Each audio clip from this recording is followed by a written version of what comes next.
कभी कभी मन में ये विचार आता होगा कि ईश्वर ने आज तक इतने अवतार लिए हैं, इतनी बार पृथ्वी पर आए हैं, फिर भी इस संसार में कहीं न कहीं ये पाप वास करता ही है। इसका कारण क्या है?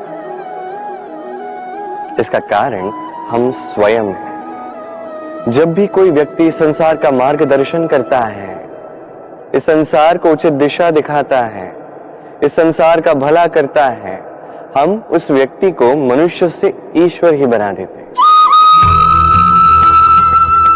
उस व्यक्ति का अंत स्वयं हमारे हाथों होता है, क्योंकि वो व्यक्ति वो सांसें नहीं है जो वो लेता है, वो व्यक्ति वो सोच है जो उसने इस संसार को प्रदान की है। हम उस व्यक्ति की सोच का ही अंत कर देते हैं। ये उचित नहीं है। हम उसे प्रभु मान लेते हैं। प्रभु मानने के पश्चात उनसे विनती करते हैं कि हे प्रभु, हमारी सहायता कीजिए। यदि वो प्रभु भी हैं, तो वो पृथ्वी पर आए हैं मनुष्य रूप में। जो कर्म किए, जो शक्ति प्राप्त की, इसी देह से प्राप्त की है, आपको ये समझाने के लिए कि ये आप भी कर सकते हैं। जो भी पुण्यात्मा है, उनके लिए सर्वश्रेष्ठ श्रद्धांजलि यही है कि आप उनके पद चिन्हों पे चलें, ना कि उनके शरणों में, ना पुष्पों की माला उनके शरणों में लगाएं, अपितु उनकी सोच का अनुसरण करके उस सोच को आगे ले जाएं। ये ना केवल आपके लिए अपितु समस्त संसार के लिए लाभदायक है। तो यही कीजिए और मेरे साथ प्रेम से कहिए, राधे राधे। अर्थ, दूसरा पुरुषार्थ। इस अर्थ का तात्पर्य अधिकतर लोग धन समझ लेते हैं, किंतु यदि अर्थ का तात्पर्य केवल धन है तो ये तो अत्यंत अनर्थकारी है। तो अर्थ का अर्थ क्या है? अर्थ वो जो हमारे जीवन के लिए आवश्यक है, जो हमें सुख दे सके, शांति दे सके, क्योंकि वही तो सबसे अधिक मूल्यवान है।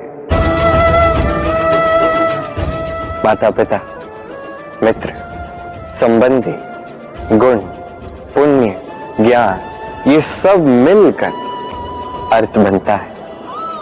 और सही मायने में यही तो जीवन का वास्तविक अर्थ भी है। तो आइए और मेरे साथ प्रेम से कहिए, राधे राधे।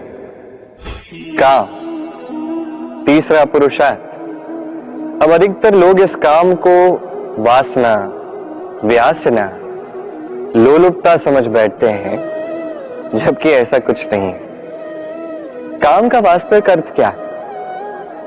काम का वास्तविक अर्थ है कामना। हर एक व्यक्ति, हर एक मनुष्य, हर एक जीव इस संसार में किसी विशेष कारण से आता है। उस कारण को पूर्ण करने के लिए कर्म करना काम है। अब वो हर किसी के लिए भिन्न हो सकता है। किसी के लिए ज्ञान अर्जित करना हो सकता है, तो किसी के लिए निर्माण करना हो सकता है। किसी के लिए परिवार का संचालन हो सकता है, तो किसी के लिए इस संसार से पाप को मिटाना हो सकता है। किंतु सबसे अधिक महत्वपूर्ण है कि मनुष्य अपना कर्म ठीक से करे, पूर्ण यत्न से करे।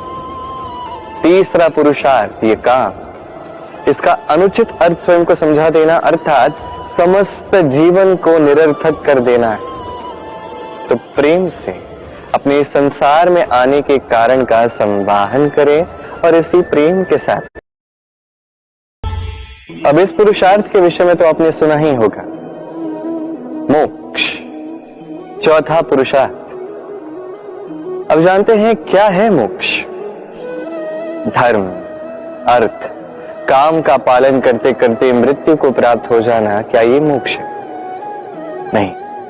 मोक्ष तो वो है जो जन्म और मृत्यु से परे है।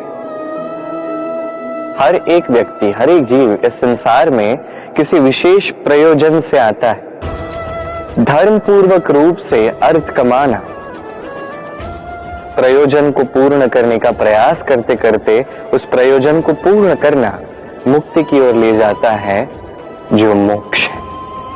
यदि मोक्ष प्राप्त नहीं हुआ तो मनुष्य जन्म और मृत्यु के फेर में बार बार आता रहेगा। तो निस्वार्थ भाव से, सद्भाव से कर्म कीजिए, सबसे प्रेम कीजिए और मेरे साथ कहिए राधे राधे। मन, जीवन में जब भी कोई वस्तु या कोई सुख संसाधन अधिकतर मात्रा में आपके पास आता है तो एक श्रेष्ठ होने की भावना जागृत होती है, जो या तो आत्मविश्वास बनती है या अहंकार। अब आत्मविश्वास और अहंकार में बहुत बड़ा अंतर है।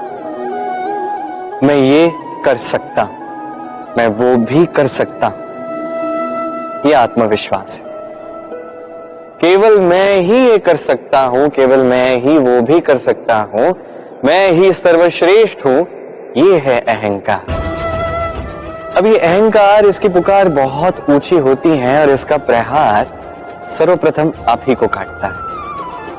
अब इस अहंकार का विपरीत शब्द है व्यम का, अर्थात स्वयं से ऊपर उठकर दूसरों के विषय में सोचना, संसार के विषय में सोचना। इस व्यमकार में सोचिए, एक से अनेक बनिए और फिर एकता बनाकर रखिए।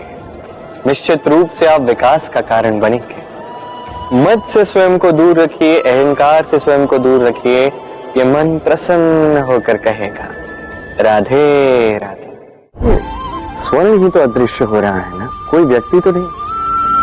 मैं समझता हूं स्वर्ण आप सबके जीवन में अत्यंत महत्वपूर्ण स्थान पे है, किंतु क्या किसी प्रियजन के आनंद या उसके जीवन से कहीं अधिक बढ़कर है?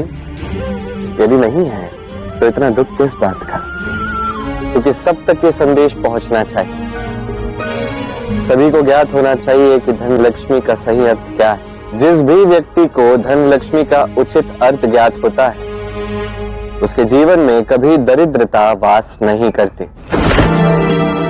तो सर्वप्रथम हम आरंभ करते हैं अष्टलक्ष्मी के प्रत्येक नाम के उच्चारण से।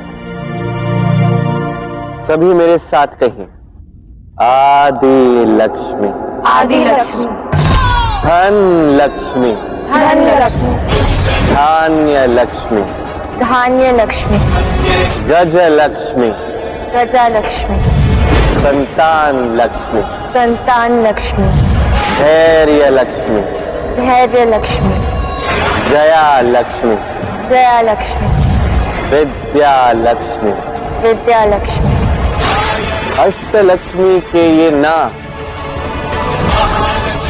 केवल इनके उच्चारण में ही अत्याधिक शक्ति है। इतनी शक्ति है कि इन नामों से ही अलक्ष्मी दूर हो जाती है।